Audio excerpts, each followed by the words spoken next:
All right, guys, here's the deal. Just got back from Gros Savant, right? And we were doing a writers conference out there, and we were doing a whole bunch of different things, right? Fishing every day, making a lot of content, like doing a whole bunch of different things. Well, one of the days, or kind of two of the days, man, it was blowing like crazy, like 25, 30 miles an hour. And something really cool happened, and then something really bad happened, right? So the deal is we get out there, and this mud line, I'll call it a mud line. A mud line started forming on this one bank and on this one section of the lake we were fishing on. And I was like, hey, let's kind of go over there and mess around. And it had been kind of slow for the last hour. So I went over there, man, it started getting good. We started crushing them on this mud line. Well, we started kind of doing some stuff on it, like talking about it. And I started explaining it because, I mean, it's really hard. Mud lines are cool, right, when you can find them. But you got to have wind, right? You got to have a bunch of wind. So we're doing this deal out there, and it starts like, I listened back to it, man. You could hear me a little bit, but I mean, the wind just blowing like crazy into the camera, right? So, I mean, it was just, to be honest with you, it was just flat out annoying. So I was like, dang, man, it was really cool because like a lot of this time when I was catching them, I was explaining stuff. And mud lines, I think, are kind of tough. They've been tough for me. We don't really have them on Rayburn, but I get to fish them here and there, at certain different lakes. But a lot of mud lines are worthless, they're not very good. You have to find like the perfect mud line on the perfect bank with fish around. So anyways, when we were doing this, I found one of those, right? But man, I just couldn't like share that with y'all. I mean, it's just so bad of the audio. So here's what I'm gonna do. Never done this before. Y'all might not like it, have no clue, but I'm just gonna voice over the entire video, right? I'm gonna explain what I was doing. I'm gonna watch the video and then record me speaking about the entire thing. So it's gonna be cool. It's gonna have a whole bunch of information, like a ton about it all, but that's what it's gonna be. So we're gonna go try it. I think it'll work. I think it'll actually be pretty cool. And like I said, it'll kind of be like one of those deals where I'm just watching myself replay back and then explaining why I did it. So watch up, enjoy, and tell me what y'all think. Tell me if I should ever do this again, because I'm sure this is gonna happen somewhere down the line. Anyways, tell me what y'all think. All right, so this is kind of just a little deal. These were some reeds out in the middle of this thing. This is kind of where it started coming together. I didn't catch anything really big. There's a little bit of a mud line there, like starting on those reeds. This is like the biggest one I caught there. And I started kind of like looking around in that bank in the background where the wind's blowing on it. That's kind of when I started looking over there and said, man, let's go try this. You know what I'm saying? So we head on over there, and like, this is like fifth cast.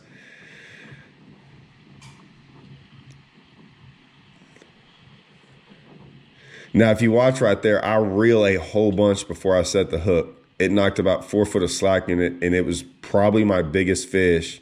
I saw the swirl and everything while I wasn't there. I have no idea how big it was. It really pissed me off. I'm telling Jason how many times I had to reel before I could actually feel her.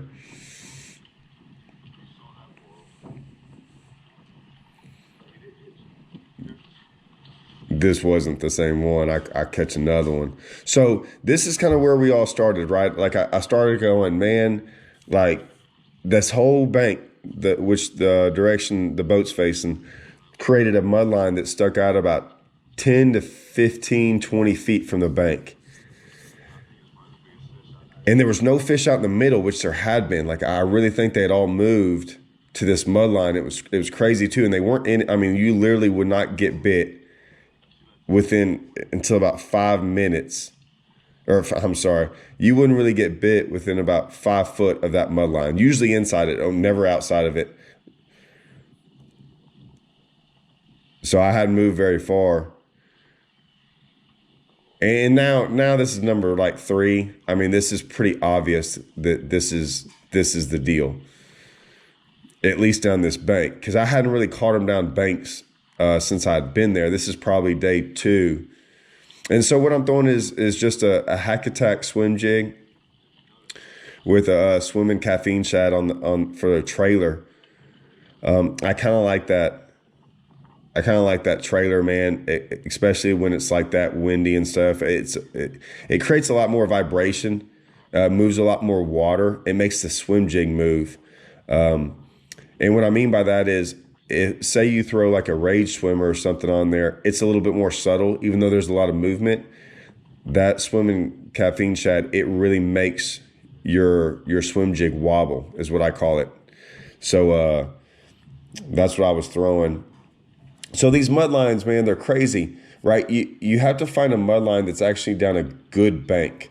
Okay, I mean, just a regular mud line anywhere isn't always going to produce fish. So, and it's crazy too, because like normally they're on rock lakes, right? And this wasn't one of those mud lines that you couldn't really. You see some of them that you only see like an inch or two down in. This one was more or less what I'll call it a South Texas mud line. So in South Texas, a lot of times, or some of these limestone lakes, what you'll get is you'll get a mud line that's only really on top of the water. It's only like a foot, foot and a half, to where everything underneath it is still crystal clear. To me, those are by far the best, because it's almost like putting extra layer of clouds over it. They get really, really protected underneath that thing, and so they can use it. They get up there, they get to feeding. Now here's the cool part about it. It's still crystal clear underneath that thing. So like they can still see really, really good. So you don't have to throw some big spinner bait or something, that they really have to like track down. And these are the cool mud lines. Like these are the mud lines I want to look for. And so you can kind of see it a little bit. If you look right on that point, right where my knees are and stuff, you can see that the dirtiness right there, right? That's kind of what I'm fishing. Some of it was way more obvious than others. Like sometimes it would be a harder mud line. Sometimes it was a mud line that kind of went 20 to 30 feet out and was a little bit more subtle. And what I mean subtle is it wasn't that straight up hard line, that the water just kept on getting a little bit dirtier and dirtier, or clearer and clearer, until it got out to me. But I mean, it was insane, like how many fish were there down this. Like I said, you can see that's the swim jig I was doing. That's my buddy Jason Sealock from Wired to Fish. Go check out, man, he'll have so much content from all of us down there. It's really cool what he does. And like I said, it's really cool too, man, because like a lot of people, we just get out there and fish, and they just record and we talk, and they get so much good information. And that's why it was like, hey man, let's do something on this, because you don't always get a chance to have something like this pop up when you're filming. So here's what's crazy. We turned around and went down the canal part of it, and there was still a mud line that was going through those openings. And I was kind of talking about the wind there, how it was pushing some of the mud line into this. So now I have like a backside mud line. Really, really cool stuff right there, that like how like they were literally, that's all they cared about in this little section. Like every fish that I caught was only on that mud line. I tried out here in the canal, didn't catch anything. Usually that wind will do that in places like this. It creates that current. And I know it wasn't the current, because there wasn't a current on the other side, but it creates current and makes those mud lines kind of turn around and move around when you got openings in there. But yeah, this is I was kind of explaining like how all that current relates, and how the mud line will change with that current on places like this. There wasn't a current mud line on the right hand side. I guess it was broken up. And same deal. See how it's really, really open right there? the mud line was actually like seeping through this part of it. So once again, I was on the back side of the mud line. And like I said, I understand, guys, it's kind of hard to see it. Like I said, it's really that this place isn't muddy. So it's not like you get a hard to find mud line, but it just created that haziness from, like I said, you could see how hard it was blowing. I mean, that thing is, it's just not, it's a good catch and release there. You can see I get off the trolling motor one little bit and it's moving me all over the place. But yeah, like it was kind of crazy how it did this.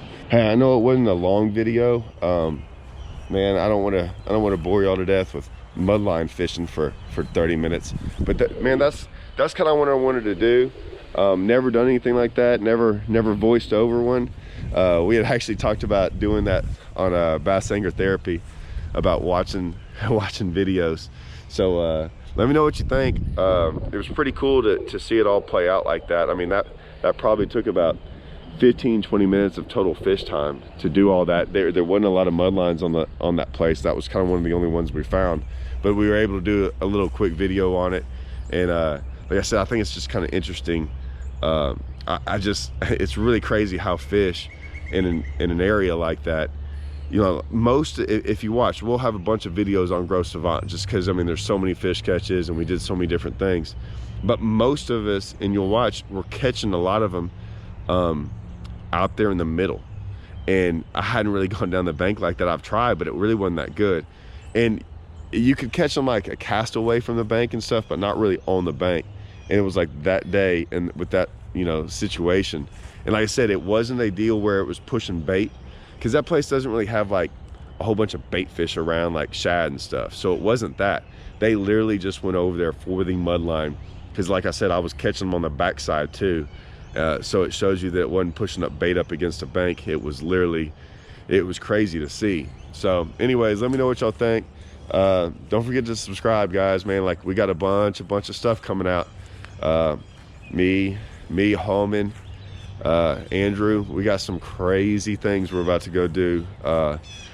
This whole year, man, we're all rooming together with Scott, you know, but we're gonna be doing a bunch of videos, man. Go to a bunch of different lakes, do a bunch of different things at some of these lakes we're traveling to. Like, we're going to Louisville, you know, in a couple of weeks, maybe a month or so. So man, we're liable to like go fish some other lakes before the event or after the event. It's gonna be right during sight fishing, so you don't want to miss the sight fishing videos, I promise.